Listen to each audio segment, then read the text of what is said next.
think a person like Ralph is very clear and very demanding of the technical staff. For me, it was exciting to work with one of the best coaches in the world.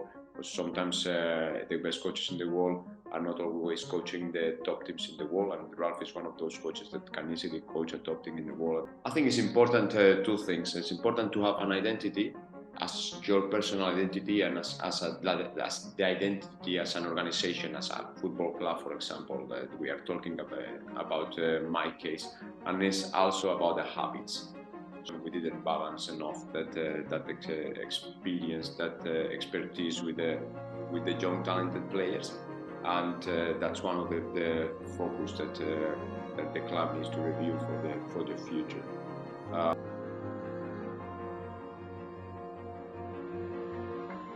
So let's get into it. So how would you describe yourself as a manager?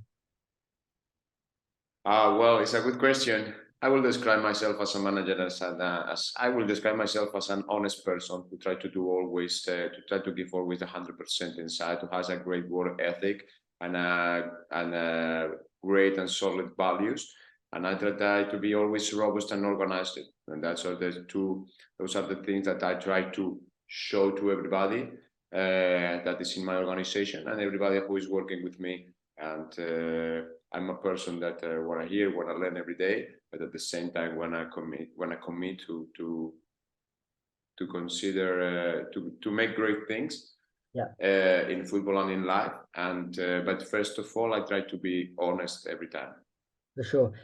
Your kind of coaching journey is kind of very kind of unique. Like you went through the ranks.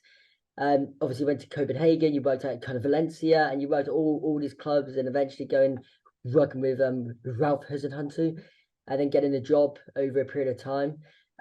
How would you describe your kind of journey through the ranks, and kind of what kind of lessons have you learned? I will describe it as interesting. I started in 2008, so the story is that I was always passionate about football. I studied in the University of Physical Science and Sports in Valencia in Spain, and I always have an eye on football. And through my career, I obviously played. I started to work as coaching with some academy teams there, and then I went to the university team where I was playing and also was coaching the team at the end.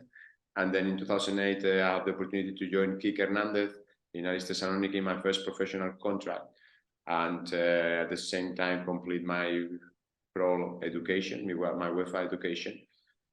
And then it's I make my picks, I make my choices, also combining with the personal life, what not has been always very pleasant, because you need to make hard decisions, and then sometimes the decisions are leading into failures, and the decisions are leading into a lot of time out of or away from your family.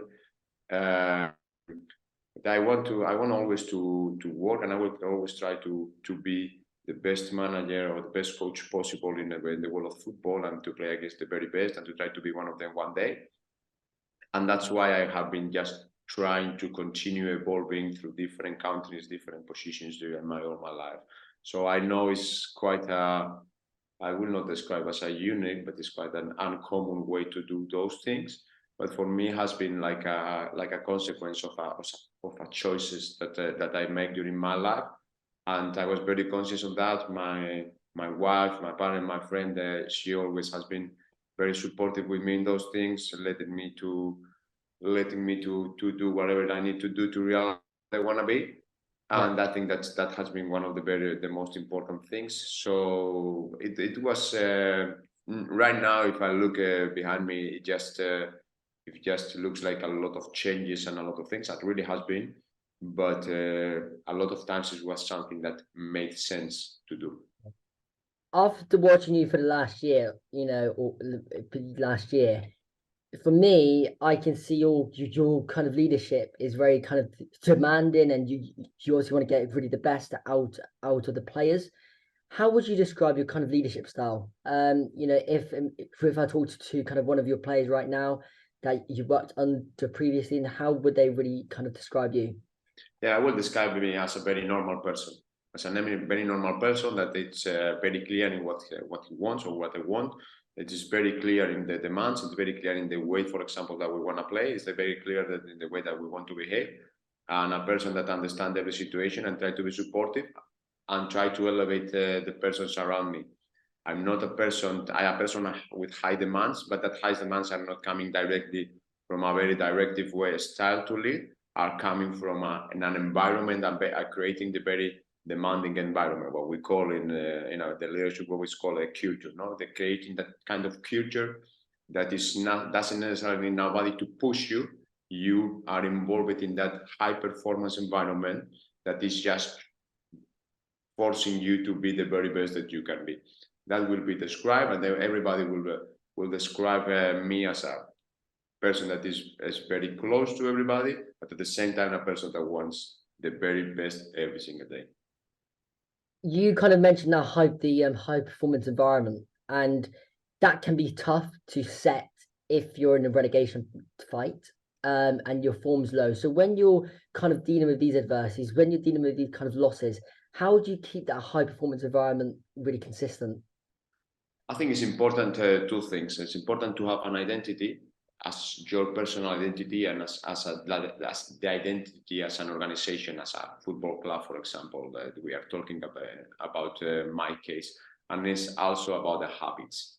So sometimes the end product or the result on the weekend is just coming because certain situations, a crossbar that goes inside, a crossbar ball that goes outside, a VAR decision, a 1 millimeter, a player decision, a bad call from the coach. It's just very, very tiny decisions that are making the difference, especially in a league like the Premier League. But you need to be sure that everything around those decisions is on place. So you need to reduce the chaos around the team. And then sometimes you didn't get it. Sometimes you didn't get the result, but I say there are different reasons. But you need to be sure that you have an identity. You know what you are. You know what you want to be, and you work every day in those parameters. And then at the same time, you create that environment that you need to push it. Of course, the psychological part is key, of course, in any sport, but especially in our sport, when you are not getting the result that you want, psychologically or mentally, it's very demanding. Yeah. But you need to do it. And then you need to do it creating a habit. So things that you usually do, yes, to put this on place, because the kind of books like Atomic Habits, or they are teaching you, and it's really certainly that you need to create that habit. And sometimes winning is a habit, as it is losing also. So you need to break that one and try to be.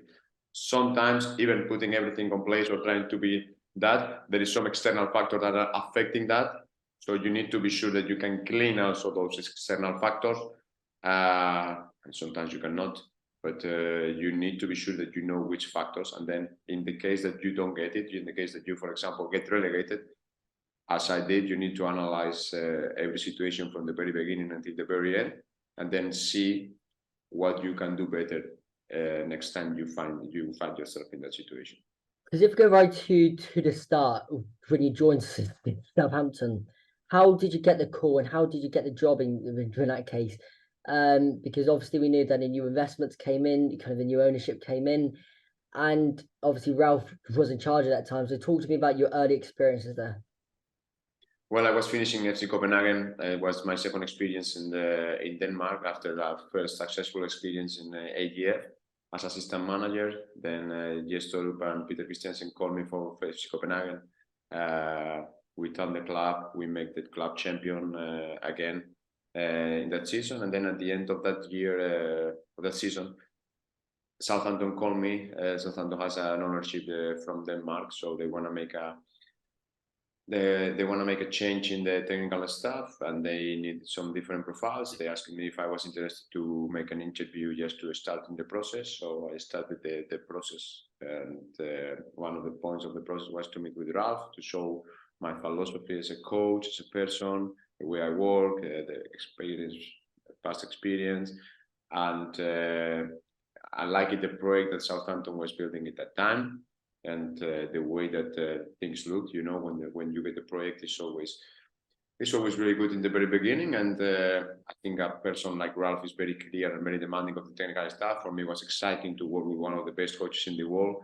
But sometimes the best coaches in the world are not always coaching the top teams in the world. And Ralph is one of those coaches that can easily coach a top team in the world and then his contribution into football, his level of detail in many aspects is well known. And I wanna join his technical staff and try to continue developing myself and try to continue learn things against the best teams in the world.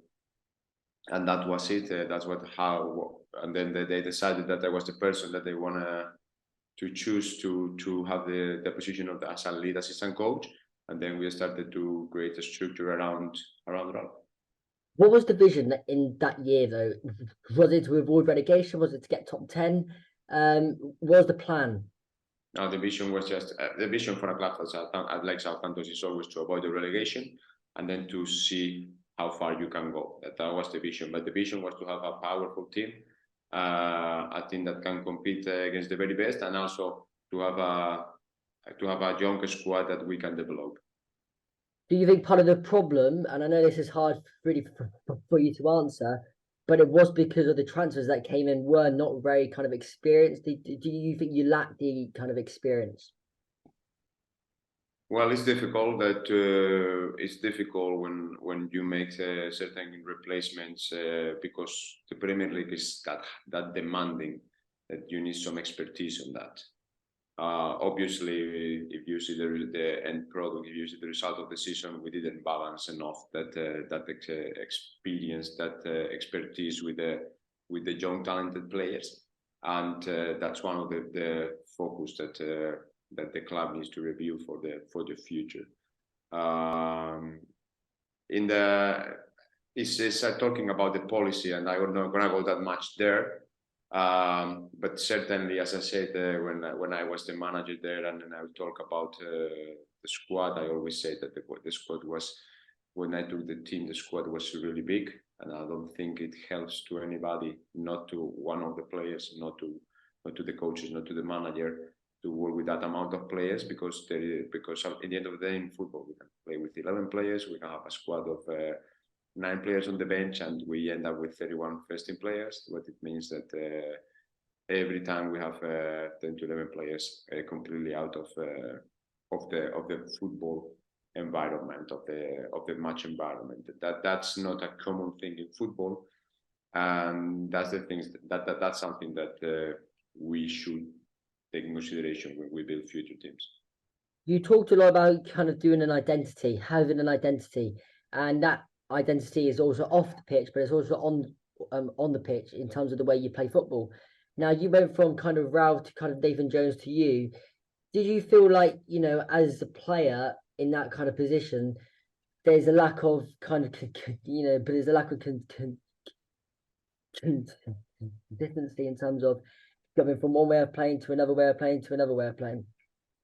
Well, the alignment between Ralph and I, it was very clear. I was very, very clear also in the beginning. I had a lot of common points with Ralph. So we were aligning the way that we think, we were aligning the way that the team play, and we were aligning the identity that we want to give to the team. So in that, the alignment was there.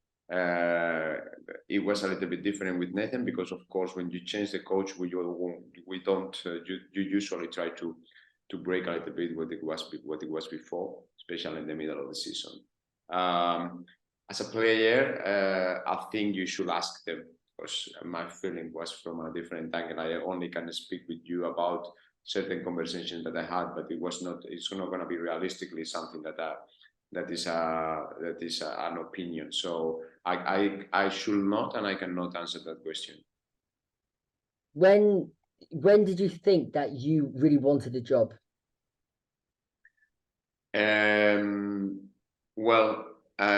That first part when Ralph got when they changed the first time, and then Ralph went out.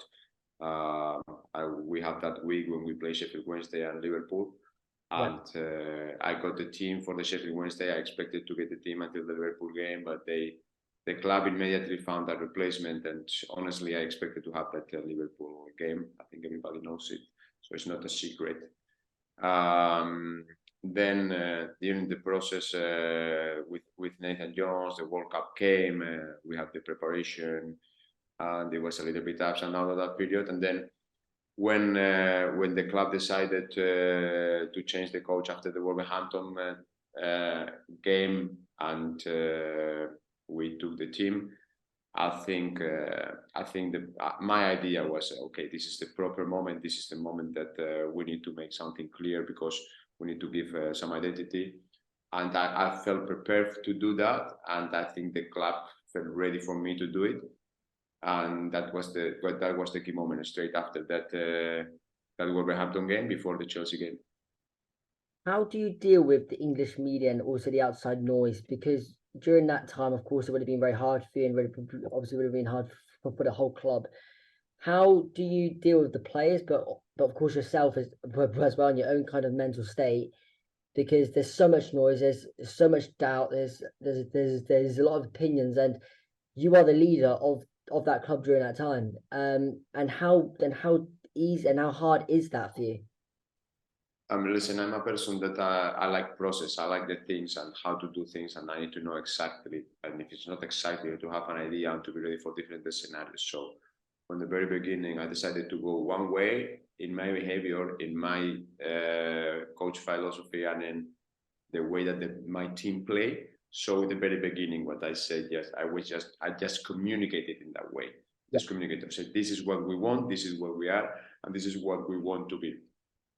Because again, I can win or lose football matches, but what nobody can say is that we were not competitive almost every game, and that we were not trying to do certain things every time.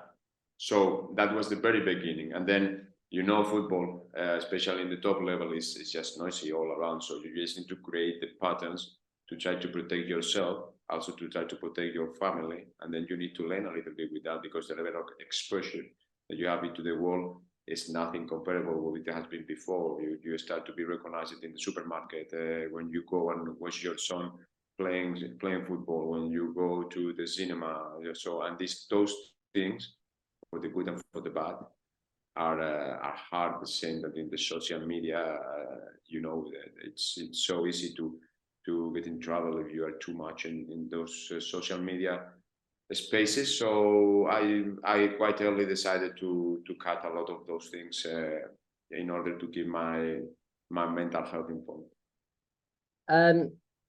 How do you look back on the kind of experience, and how do you move on and learn from these mistakes, in terms of not kind of your mistakes, but how do you move forward? Do you have you kind of looked back and thought, what if I changed that, or are you looking at it kind of perspective where you're kind of learning from these things and kind of moving forward? No, absolutely. It's a learning process. It's a learning process. I feel in that moment for 3 months I need to make a lot of decisions, and I did it. I think in a lot of terms I will stick with the same ones, but I needed to dig a little bit more in why I took those decisions. Of course, looking at the end product, there is some especially related with especially game related, some moments that I really think, okay, maybe if I will be in that situation next time, I should have this option, maybe prepare from the training ground, or maybe just give a thought about which kind of profile I need there. Situations that I say, okay, this we did it, or this we had, because sometimes we did things, and sometimes we already had those things in the building, or for example, the number of players. This is something that cannot be repeated, and if it's repeated when we get the club or we get the team, we need to cut it from the very beginning, or we need to do something different. These things I already have and I already evaluated, and I think it's important that you have that mental strength to sit down, look back, think about it, recheck, as you say, how do you speak with the media, your interviews, when you win, when you draw, when you lose, big games, fighting for relegation, big games against the big teams, facing the best managers in the world, and the best players, away, home, trainings, meeting with the team, meeting with the owners and with the CEO. All these things you need to review, because you want to be better in your next chapter. Near come the end for the campaign, and you kind of vision that it would be mission impossible to be out of the relegation zone. How do you kind of approach it during that time? Do you do team bonding activities? What do you kind of think? Do you at that time as a manager think, what can I do apart from the playing side to actually get this group really together? Absolutely. I tried to rethink every single time about that until the very end. And even we were relegated, we have still 2 games to go. We draw against Liverpool in the last game, and then we were very competitive against Brighton in the game that we play. And we play away and against one of the best Brightons in the history with Roberto De Servi. But until the very end game, until that we were alive, that it was full and home, that we lost and we didn't put a good performance together, probably the worst performance that we put together that day, because it was like a 1% of chance for us to survive in that moment. Until that, I tried my best in terms of trying to find different solutions, thinking out of the box, just to try to bring the team together. And even after that, we tried to make our best also during the 2 weeks of training, finding a little bit different solutions, finding a little bit levels of togetherness, trying to dig a little bit in the history of the players to try to reconnect them with the passion for the game. Yeah, it was a challenging moment. It was a challenging moment for all of us, but we kind of go through it. It was not pleasant, but I think we learned a lot, especially from the last 2 weeks. Talk to me about James Ward-Prowse and how he was as a player, because he's kind of the fans kind of player that they kind of look at, and he's been excellent the last kind of 4 or 5 years there. What was your kind of experiences working with him? And I'm finding this is hard probably for you to answer, but in terms of the next kind of next kind of ambition for him, do you think that he will get kind of a Premier League move, or do you think he'll be kind of loyal? Well, you will forgive me, but I will not speculate about the future of James Ward-Prowse. It's not my task, it's not my duty, it's not my business. So I just wish him all the very best. He was very supportive from his role as a captain of the team. I always say that anything I will talk about James is not going to make him better. He already showed how good he is, how much he loves his club and his city, how much he represents the club, and the clubs used to represent him. And it was a pleasure for me to work with a person of that caliber. So James was a really good really good profile to have in the dressing room, a good leader, always leading by example, a player that's the accountability was always there. And again, it was a top character to have.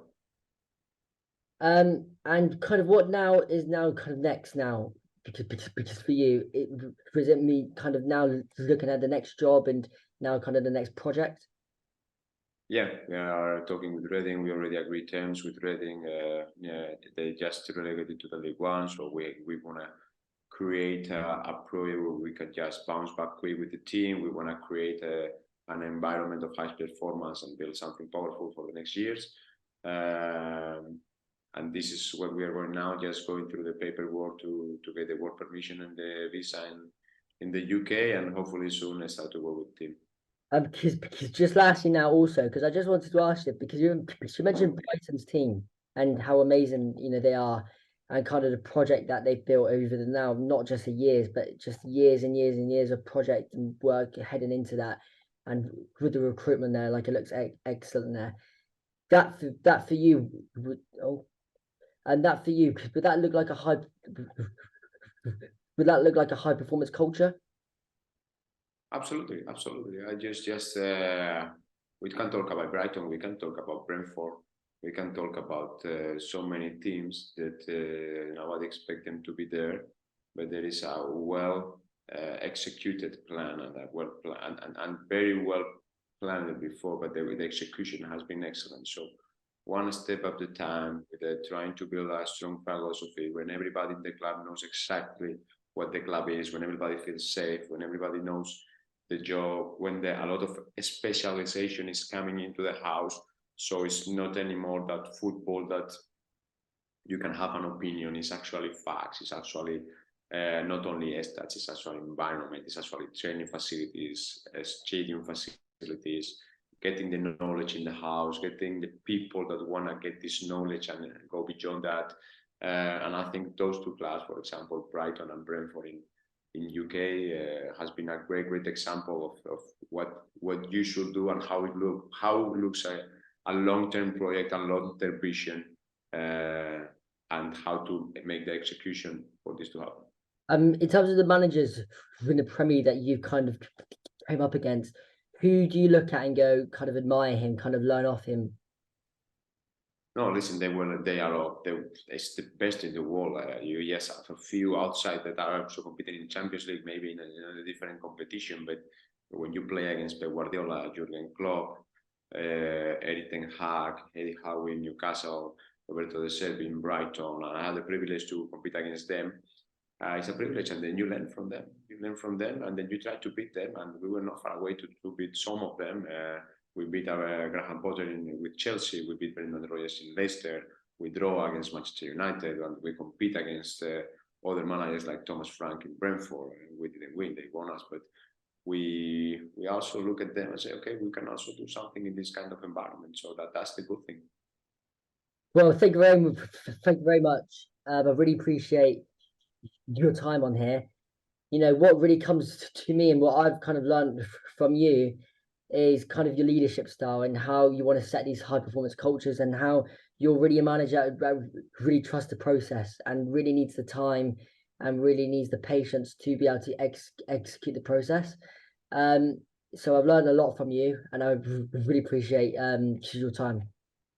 No, thank you, Edward, and it's always a pleasure, because those kind of conversations that also help me to reflect in my own work and my own style. So always when somebody like you is interested to hear my history and then to hear the things and then get some conclusions and then ready to just also help me to rethink some of the things that we are and how can we be even more powerful in our ideas. So thank you for having me. I hope you had a great time, and then I think everybody will enjoy this podcast.